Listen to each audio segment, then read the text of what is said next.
Aggiornamento sul mercato dei trasferimenti.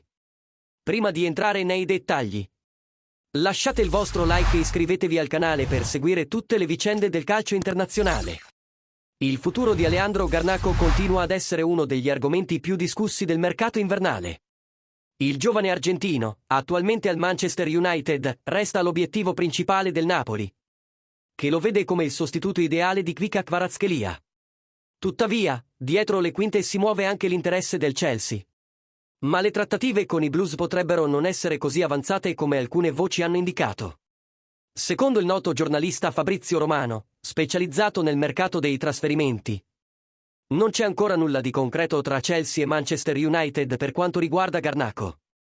In un recente post sui suoi social network, ha sottolineato che Manchester United e Chelsea hanno avuto i primi colloqui su possibili accordi separati per Nkunku e Garnacho a fine dicembre.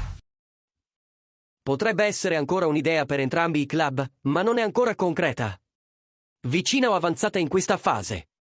Il Napoli resta così saldamente in corsa per il giocatore, soprattutto dopo aver mostrato un continuo interesse ed essere disposto a presentare un'offerta competitiva.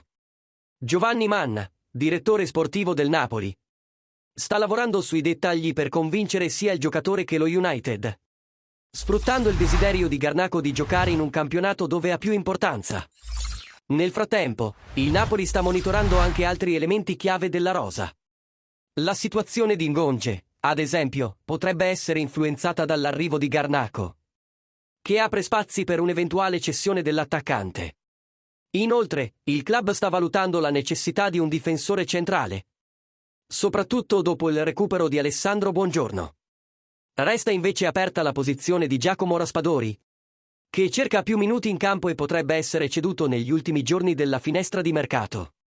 A tempo scaduto, Garnacho vestirà l'azzurro napoletano o quello londinese?